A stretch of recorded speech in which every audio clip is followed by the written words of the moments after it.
Donc tout d'abord, je voulais vous remercier et remercier le Cercle Aristote d'avoir organisé cette conférence. Alors, moi j'ai écrit un ouvrage qui sort effectivement un peu des sentiers battus parce que je me suis rendu compte qu'on parlait toujours de l'islam comme si c'était un phénomène récent pour l'histoire de notre pays, alors que finalement, ça fait 15 siècles quasiment que la France est confrontée à l'islam. Et je trouvais regrettable qu'on oublie finalement tous ces moments qui ont marqué la France, qui ont marqué le territoire de notre pays, et qui peuvent être utiles, je dirais, à en avoir une leçon. Je ne vous ferai pas beaucoup de citations, mais je vais quand même vous lire 2-3 citations que je trouve intéressantes. C'est notamment la citation de Paul Valéry. « L'histoire, je le crains, ne nous permet guère de prévoir, mais associée à l'indépendance d'esprit, elle peut nous aider à mieux voir. » D'où l'intérêt parfois de se replonger dans l'histoire. Et je vais vous terminer par une autre citation de Fussel de Coulanges qui dit un peu la même chose. « L'histoire ne nous dira sans doute pas ce qu'il faut faire, mais elle nous aidera peut-être à le trouver. » Et trop souvent, j'ai entendu énormément de journalistes ou d'hommes politiques parler de manière fausse de notre histoire. Et ces idées fausses circulent de tous les côtés. C'est-à-dire qu'on les a aussi bien du côté des jeunes issus de l'immigration qui ont des idées fausses en tête, que aussi parfois par ceux qui pensent défendre la France ou qui croient effectivement connaître l'histoire de France. Et donc j'ai souhaité faire ce livre, non pas, alors je précise aussi, ce n'est pas un livre politique, ce n'est pas un livre religieux, c'est vraiment un livre d'histoire. Et je me suis attaché à voir ce sujet de manière un peu originale parce que je n'ai pas fait l'histoire du Royaume de France, mais j'ai fait l'histoire du territoire France. Parce que vous avez tous remarqué, j'imagine, que lorsque l'on lit un livre d'histoire, on nous parle des rois de France et du Royaume de France. Et quand des régions entières ne sont pas françaises, eh bien on n'en parle pas. C'est-à-dire que vous ne verrez jamais dans des livres d'histoire l'histoire de la Provence avant qu'elle ne soit française, l'histoire de la Corse avant qu'elle ne soit française, l'histoire de l'Aquitaine ou du Lyonnais, puisque je viens de Lyon, avant que ça ne devienne français, de la Savoie, etc., etc. Or, ces territoires-là ont eu des histoires assez riches par rapport justement à l'islam. Et si on ne sait pas, par exemple, ce qu'a pu vivre la Corse, on ne comprend pas ce que ressentent les Corses actuellement. Et donc j'ai fait une histoire du territoire France, en reprenant tout notre territoire et voir qu'est-ce qu'il y a pu avoir, qu'est-ce qu'on a pu avoir comme relation. Et j'ai identifié 3 grandes périodes. Une période que j'ai appelée la période des affrontements, l'affrontement de l'islam en France ou en territoire de France, parce qu'on a trop souvent, j'irais tendance de penser qu'il n'y a eu que Poitiers. Or, Poitiers, je vais presque dire que c'est un épiphénomène dans cette situation-là, puisqu'on oublie quelques mois avant la bataille de Sens, on oublie la bataille de Toulouse. Il faut savoir qu'il y a eu d'autres batailles, qu'il n'y a pas eu que Poitiers. Et donc il y a eu vraiment une invasion qui s'est faite avec effectivement différentes stratégies militaires, différents territoires qui ont été concernés. Et j'ai souhaité rappeler ça, parce qu'effectivement la bataille de Sens, qui s'est passée quelques mois avant, c'est l'évêque de Sens qui a stoppé l'armée musulmane. Comme effectivement, il vaut mieux qu'on se souvienne de Charles Martel, puisque effectivement il est lié à la famille royale, et bien forcément on nous parle de Charles Martel. Il y a eu la bataille de Sens, il y a eu la bataille de Toulouse, quelques temps auparavant, où c'était une des premières défaites musulmanes sur notre territoire, et évidemment la bataille de Poitiers que l'on connaît. Mais il y a aussi toute l'histoire des confrontations qui se sont passées en Provence, avec notamment un petit pays musulman qui a été là pratiquement pendant un siècle, dont on ne parle jamais, avec effectivement la bataille du Tourtour qui sera la défaite finalement, la reconquête de ce territoire, puisque de la base de Saint-Tropez finalement, eh bien, ça permettait de contrôler la Méditerranée en ayant plusieurs bases navales. Eh bien, c'est une histoire qui était complètement niée, et il y a encore même 20 ans, on disait que ça n'existait pas. Alors maintenant, on a des éléments archéologiques qui nous le démontrent, donc on arrive à le démontrer, mais on a eu effectivement un petit pays qui a tenu là pendant 80 ans. Et donc ça, c'est la période des affrontements sur notre territoire, et puis après, le pendant qui est l'affrontement, effectivement, dans les croisades, où là aussi il y a énormément de choses fausses qui circulent parce qu'on nous laisse penser finalement qu'un jour ou l'autre l'Europe se serait réveillée et serait allée effectivement faire la croisade dans les pays autour de Jérusalem. Alors qu'en fait c'est beaucoup plus complexe que cela. Alors, je ne vais pas effectivement revenir sur tous les éléments là, parce que sinon on va rester un certain temps, voire 1 heure ou 2 heures pour expliquer tout ça, mais l'idée c'est de rappeler comment ces confrontations se sont passées, confrontation en terre de France, confrontation en terre d'islam. Avec effectivement, là aussi, des idées fausses qui circulent et que l'on voit encore actuellement, puisqu'effectivement, chez beaucoup d'islamistes radicaux, on va parler des croisés ou des francs qu'il va falloir battre, parce qu'effectivement, dans l'esprit des musulmans de l'époque, que ce soit des Italiens, des Allemands, des Anglais qui ont participé aux croisades, pour eux, c'est des francs. Voilà. C'est toujours effectivement ce nom-là qui est utilisé, alors que bien évidemment, c'est un phénomène beaucoup plus large que la France, même si la France a pris effectivement sa part très importante dans cette situation-là. Donc, il y a toute cette partie des confrontations militaires, et après, on va basculer sur une autre période qu'on oublie assez souvent, qui est la période des alliances. C'est qu'une fois qu'effectivement on n'est plus en confrontation directe, la France va être confrontée à un autre phénomène, qui est l'époque donc de François Ier et de Charles Quint, où là on a la France qui est un petit pays qui se retrouve pris en tenaille entre cet empereur qui était effectivement un empereur particulièrement puissant, parce que je vais vous relire, juste que je trouve ça assez amusant, la manière dont Charles Quint se qualifie en fonction des titres qui sont les siennes. Je prends un tout petit instant que je retrouve la partie de cela.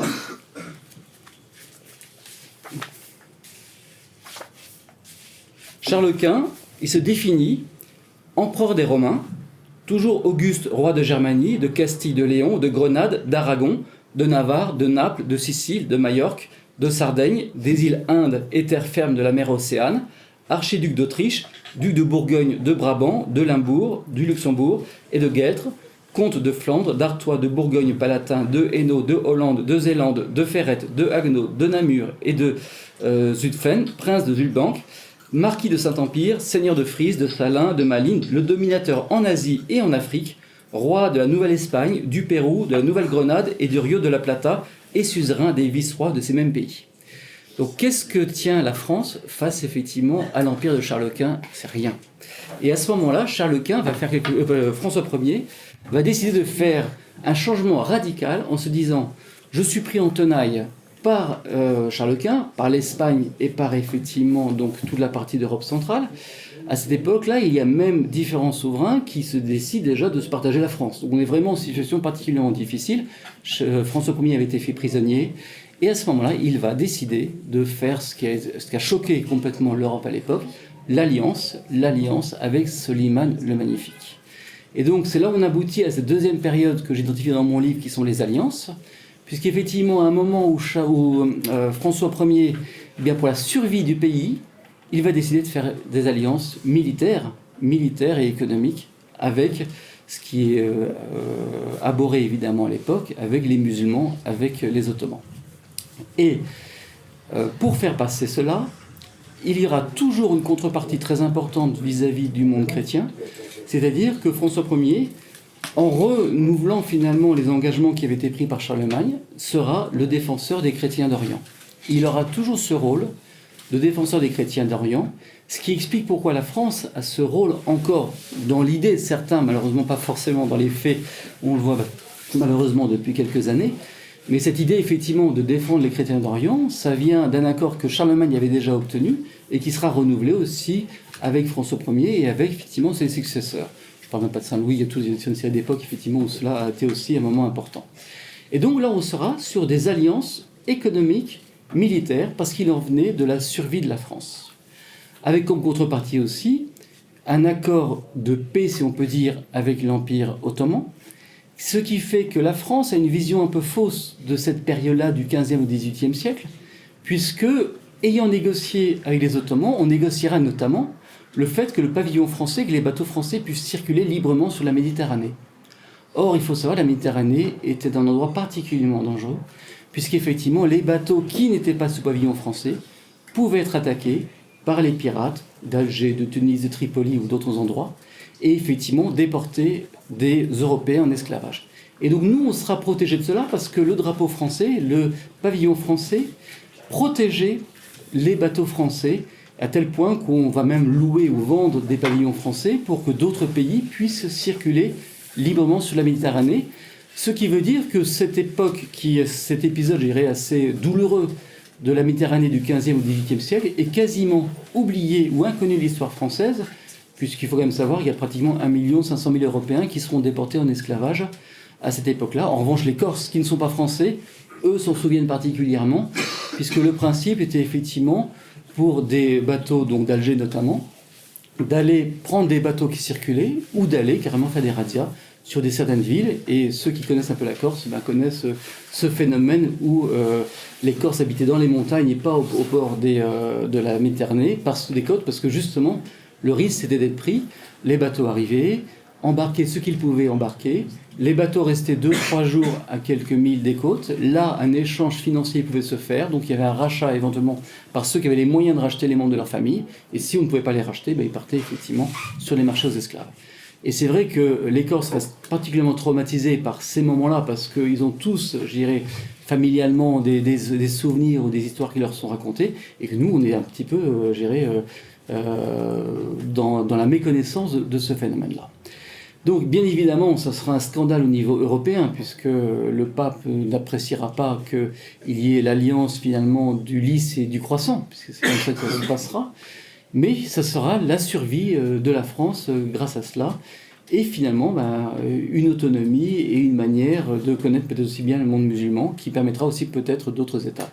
Donc, c'est ce que j'ai appelé, moi, les alliances, donc alliance économique, alliance militaire, et puis on va arriver après une troisième époque, qui sont effectivement les confrontations. La période des alliances, elle va être rompue par un jeune général à qui on a fait croire qu'il pouvait effectivement aller débarquer en Égypte et qu'il pourrait, pourquoi pas, se faire un pays, voire pourquoi pas devenir un empereur, l'empereur romain byzantin, puisque le siège était à prendre. Et donc Bonaparte, quand il va effectivement débarquer en Égypte, lui va rompre ces 3 siècles d'alliance qu'il y avait avec les Ottomans. Avec, je dirais, des épisodes assez savoureux concernant Bonaparte vis-à-vis de sa vision de l'islam, parce que là aussi on raconte un petit peu tout et n'importe quoi sur Bonaparte. Bonaparte, c'est quelqu'un de très pragmatique, et pour lui, effectivement, la religion étant tellement liée au pouvoir politique, comme ça l'était à l'époque, je dirais, dans toute l'Europe, il ne faut quand même pas être naïf, eh bien, il dira clairement que s'il fallait être musulman pour avoir un pays musulman, un pays musulman, mais il fallait l'être, catholique, ultramontain, s'il le fallait, etc., voire juif, s'il avait été effectivement sur un territoire où il y avait des juifs. Ça, c'est la politique, effectivement, de Bonaparte, et le cynisme de Bonaparte. On peut admirer beaucoup Bonaparte pour d'autres choses, mais là-dessus, il avait effectivement un cynisme qui était assez fort, mais passionnant à étudier.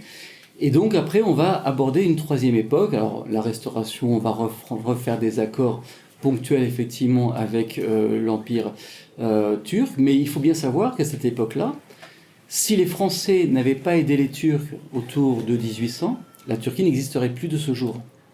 Et ça, c'est quelque chose qui est très oublié de part et d'autre, parce que si effectivement les Français n'avaient pas aidé à la consolidation du Bosphore, avec effectivement des usines d'armement qu'on va fabriquer sur place, des conseils militaires et des conseils militaires qui vont aider l'Empire ottoman, eh bien il faut savoir qu'à l'époque, tant les Russes que les Autrichiens n'avaient qu'un seul objectif, c'était effectivement de faire tomber Constantinople, Constantinople devenu Istanbul évidemment. Et si la France n'avait pas été présente, la Turquie n'existerait sans doute plus actuellement. Et je pense que c'est bien aussi de le savoir pour le rappeler à certains jeunes qui parfois oublient aussi que cet accord a été dans les deux sens. Et après, on va avoir la troisième période que moi j'ai appelée les cohabitations. La cohabitation de la France en terre d'islam avec la colonisation, l'Algérie et le retour qui sera effectivement la cohabitation de l'islam en terre de France. Alors là aussi, sur la cohabitation de la France en terre d'islam, énormément de choses fausses circulent. C'est-à-dire que si vous discutez avec des jeunes de banlieue, il se trouve que je connais bien Jean-François Chemin, je ne sais pas si vous voyez qui est Jean-François Chemin, qui lui a été professeur d'histoire aux Maguettes. Donc quand vous écoutez effectivement ce qu'il a pu rencontrer, c'est là où on voit les idées fausses qui circulent de part et d'autre, et notamment sur la conquête de l'Algérie, où là, on a en tête, où on fait croire à beaucoup de jeunes qu'un jour la France s'est réveillée, s'est dit « je vais aller conquérir l'Algérie ». C'est totalement faux, ça s'est absolument pas passé de cette manière-là. Il y avait effectivement ce problème de la piraterie en Europe, dans la mer Méditerranée, et donc on va décider de réussir là où tous les autres ont échoué. Parce qu'il ne faut pas oublier que en 1541, Charles Quint va tenter déjà de prendre le port d'Alger. En 1682, la France va bombarder aussi le port d'Alger. En 1775, c'est l'Espagne qui va le faire. En 1801-1805, ce sont les Américains. Et les Américains déjà avaient eu un bateau qui avait été pris, des Américains avaient été déportés en esclavage, et là, les Américains vont réagir. Il va y avoir donc un bombardement pour libérer les Américains qui avaient été pris en esclavage. En 1815, le Congrès américain autorise une nouvelle attaque, parce qu'il y avait encore eu des problèmes sur la Méditerranée. En 1824, les Anglais vont aussi essayer de le faire, et puis en 1830, les Français vont utiliser un prétexte, il faut être honnête, qui est ce fameux histoire du chasse-mouche où le consul de France va être tapé d'un chasse-mouche par le dé d'Alger, donc humilié effectivement en public, sur une sombre histoire financière qu'on a montée aussi en épingle de part et d'autre, puisque si on veut un petit peu réexpliquer un peu les choses, les Français, le Directoire, avaient acheté du blé en Algérie. L'Algérie était un pays qui exportait du blé et depuis, je dirais, des siècles, l'Europe achetait du blé en Algérie. Il va y avoir un achat de blé pour à peu près 1,5 million de francs d'époque. Et alors là, toutes les versions circulent, le blé n'était pas la qualité voulue, bref, il va y avoir toute une série, je dirais, de discussions. Toujours est-il que le dé d'Alger va, comment peut-on dire, garantir l'achat par les Français de cette cargaison de blé auprès de 2 marchands algérois. Et l'argent donc devait être payé assez rapidement, ce qui ne sera pas, il faut être très clair, tout de suite. Et il va y avoir un débat sur les intérêts à appliquer. Et quelques années après, ces marchands vont demander 2, 3, 4, 5, 6 fois la somme qui avait été effectivement initialement prêtée. Des débats vont avoir lieu, des créanciers de ces mêmes créanciers vont demander eux aussi à être remboursés de ce que les marchands ne leur avaient pas payé. Donc il va y avoir... Alors, je suis avocat, donc ça explique que je suis historien et avocat, ce qui explique que je peux aussi avoir parfois une analyse juridique de certaines choses. Ils vont effectivement décider à ce moment-là de se rapprocher de la France pour bloquer le paiement vis-à-vis des marchands algérois. Donc, un pataquès pas possible pour savoir à qui devait aller cet argent. Une partie de l'argent va être va être déposée à la caisse de dépôt et de consignation pour bien montrer qu'il n'y a pas de volonté de ne pas payer cet argent-là, mais que, vu les procédures qui étaient engagées, il fallait savoir à qui les verser, à verser directement à ces marchands ou à ceux qui étaient les créanciers de ces marchands. Bon. Tout ça va effectivement être monté un petit peu en épingle. Il va y avoir le dé qui, lui, avait la garantie de cet emprunt qui n'était toujours pas effectivement réglé. Et on est 25 ans après, donc on peut comprendre qu'effectivement les esprits s'échauffent. Le consul de France n'était pas un personnage très recommandable, il faut être aussi honnête, à cette époque-là, c'était un petit peu un aventurier. Qu'il était certainement maladroit, c'est évident. Qu'il n'ait pas été très, très clean, c'est évident. Toujours est-il qu'il va se faire effectivement taper quelques coups par le dé. Là, évidemment, au niveau européen, c'est quand même un scandale et tout le monde se demande comment la France va réagir.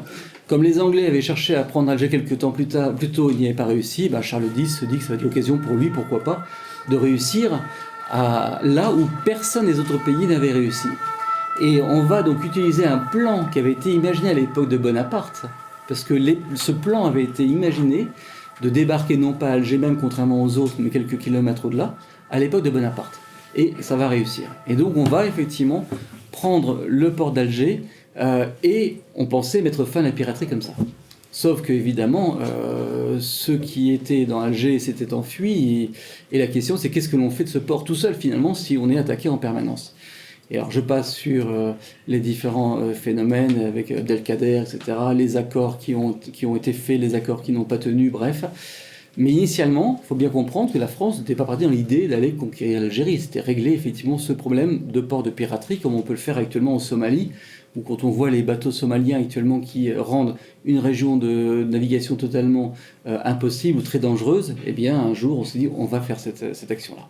Après, ça va effectivement, je dirais, évoluer vers effectivement une prise totale du territoire, avec des statuts très importants à connaître, c'est-à-dire qu'il n'y aura jamais de francisation ou de christianisation, encore moins de l'Algérie, puisqu'effectivement on interdira aux moines, aux religieux de faire du prosélytisme en Algérie avec un statut musulman qui sera effectivement respecté et qui est quasiment inconnu, je dirais, de nos jours, notamment par les jeunes générations. Bon, voilà. Après, j'évoque effectivement la guerre d'Algérie avec ses travers de part et d'autre, parce qu'il faut aussi être très objectif quand on parle de cette période-là. Et j'ai essayé d'être le plus objectif qui soit dans mon livre. Et après, dernière partie, c'est la cohabitation de l'islam en terre de France. Et là, il y a, je pense, beaucoup de choses, enfin, il y a tout à faire encore actuellement. Et c'est là où je trouve aussi que l'histoire est très intéressante pour cela, parce que je me suis permis dans mon livre de parler un petit peu, pas longuement, parce que mon livre, attention, c'est pas un livre d'histoire compliqué, j'aime qu'on puisse lire facilement l'histoire, et je pense que l'histoire peut être agréable à lire, et j'ai essayé de le faire dans ce sens-là. J'ai rappelé quand même comment la France avait traité les trois autres grandes religions, c'est-à-dire la religion catholique, la religion protestante et la religion juive, pour que l'on sache comment ces religions ont été traitées et peut-être avoir une idée de ce qu'on pourrait faire sur effectivement l'islam. Alors, j'ai juste, et j'en aurais terminé avec ça, je voudrais juste vous rappeler qu'au niveau du christianisme, des catholiques, je pense que on sait comment la religion catholique a été passée vraiment sous le joug du pouvoir politique, notamment de Bonaparte, mais avant aussi c'est le cas, faut pas se leurrer, parce que les rois de France ont bien aimé aussi toujours pouvoir contrôler qui était nommé comme évêque. Mais il faut savoir que Bonaparte va vraiment intervenir de manière très stricte sur ces trois grandes religions. Et notamment, on a la loi du 8 avril 2002, qui était du 18 germinal en 10, qui rappelle que les évêques doivent tous prêter serment entre les mains du premier consul, un serment de fidélité. Et je vais vous lire ce serment-là, parce que c'est important de voir quand même ce qu'on a demandé à l'époque aux évêques. « Je jure et promets à Dieu, sur les saints évangiles, de garder obéissance et fidélité au gouvernement établi par la Constitution de la République française. Je promets aussi de n'avoir aucune intelligence, donc intelligence avec d'autres, de relations avec d'autres pays notamment, de n'assister à aucun conseil, de n'entretenir aucune ligue, soit au-dedans, soit au-dehors, qui soit contraire à la tranquillité publique. Et si dans mon diocèse ou ailleurs j'apprends qu'il se trame quelque chose au préjudice de l'État, je le ferai savoir au gouvernement. » Voilà le serment qu'on a demandé aux évêques à l'époque. On a rappelé aussi que les curés ne pouvaient être en fonction que s'ils avaient prêté ce serment-là. On avait aussi un article 32 qui a été modifié en 2001 pour être conforme aux règles européennes. Je vous lis maintenant la nouvelle version de cet article. Aucun ressortissant d'un État non membre de l'Union européenne ou d'un autre État parti à l'accord sur l'espace économique européen ne pourra être employé dans les fonctions du ministère ecclésiastique sans l'autorisation du ministre de l'Intérieur. Voilà ce qu'on a modifié en 2001 pour effectivement le rendre conforme avec l'Union européenne. On ne pourra être nommé évêque si l'on est originaire français. Et on nous fait obligation que les décrets des synodes étrangers ou les conciles ne pourront être publiés en France avant que le gouvernement en ait examiné la forme, leur conformité avec les lois, droits et franchises de la République française, et tout ce qui, dans leur publication, pourrait altérer ou intéresser la tranquillité publique. Tous les ecclésiastiques seront habillés à la française. Article 43 de cette loi. Sur les protestants, on se souvient à l'époque que La Rochelle était pas uniquement, je dirais, un port protestant, mais c'était un port aussi qui était soutenu par les Anglais, par d'autres, effectivement, nations protestantes qui soutenaient les protestants français. Nul ne pourra exercer les fonctions du culte s'il n'est français, et rajouté en 2001, ou ressortissant d'un autre État membre de l'Union européenne ou tout autre État parti à l'accord sur l'espace économique européen sans autorisation du ministre de l'Intérieur. Les églises protestantes ni leurs ministres ne pourront avoir des relations avec aucune puissance ni autorité étrangère. Dès 1802, on rappelle, vous ne devez pas avoir de lien avec des pays étrangers parce que justement on avait les Allemands, les Hollandais, les Anglais qui, par le culte, finalement avaient un lien qui dépassait finalement le sens patriotique, si vous voulez, avec les protestants. On dira il y aura un séminaire à Genève, etc. Nul ne pourra être élu ministre ou pasteur d'une église de la confession d'Augsbourg s'il a étudié pendant un temps déterminé dans un des séminaires français. destiné à l'instruction des ministres de cette confession, et s'il ne rapporte un certificat en bonne forme constatant son temps d'étude, sa capacité et ses bonnes mœurs. Et pour les Juifs, il faut savoir que comme la France, l'Empire s'étend sur l'Europe, on se retrouve effectivement avec des territoires où il y a des populations juives importantes, ce qui n'était pas le cas effectivement du Royaume de France avant. Donc il va y avoir une démarche aussi entreprise par Napoléon vis-à-vis du culte juif qui n'était pas organisé à l'époque, qui n'avait pas effectivement de structure de consistoire, parce que ce consistoire sera effectivement nommé à ce moment-là. Et donc il va y avoir en 1806 un décret qui va être demandé à 95 rabbins juifs et savants, rabbins et savants juifs, toute une série de questions. Alors je vous ai pris quelques questions, je vais vous les lire, et ils doivent répondre à ces questions. Est-il licite aux juifs d'épouser plusieurs femmes ? Donc, en gros, est-ce que la polygamie, est-ce que vous acceptez toujours la polygamie ou est-ce que vous renoncez à la polygamie ? Parce que certaines traditions juives anciennes maintenaient encore cela. Le divorce est-il permis par la religion juive ?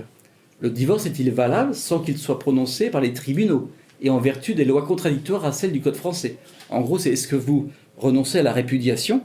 Est-ce que vous acceptez les lois civiles françaises qui autorisent effectivement le divorce ? Un juif peut-elle se marier avec un chrétien ou une chrétienne avec un juif. Donc, est-ce que vous acceptez les mariages mixtes ? Aux yeux des juifs, les Français sont-ils leurs frères ou sont-ils des étrangers ? Les juifs nés en France et traités par la loi comme citoyens français regardent-ils la France comme leur patrie ? Ont-ils l'obligation de la défendre ? Sont-ils obligés d'obéir à leurs lois et à suivre toutes les dispositions du Code civil ? Voilà tout ce qu'on va demander à cette assemblée juive qui va effectivement signer cet accord, et c'est là qu'on aura effectivement, à ce moment-là, le consistoire qui sera mis en place, et la religion juive, qui va finalement suivre ce qu'on a demandé aux protestants et catholiques, qui est de dire, la religion est de la sphère privée, elle accepte que la loi de la République soit supérieure à la loi de la religion, et ça a été particulièrement violent. Je passe même ce qui s'est passé en 1905, je pense que ceux qui connaissent les lois de 1905, ça a été particulièrement délicat pour les catholiques. On a quand même eu 2 morts dans des églises, de gens tués par balles, par la police française, et on l'oublie tout cela. Donc si vous voulez, ça a été quand même particulièrement dur pour que les catholiques, les juifs et les protestants acceptent la loi française. Pour nous, ça nous paraît une évidence maintenant, parce que ça fait 1 siècle ou 2 siècles que ces lois sont passées, et donc on trouve normal la position actuelle des églises juives, protestantes et catholiques. Et l'islam, à lui, n'est pas passé par ces différentes étapes. Et donc c'est là où maintenant tout est à écrire, mais ça c'est plus l'histoire maintenant, on change de sujet, je pense que là-dessus, vous pouvez aussi intervenir évidemment autrement.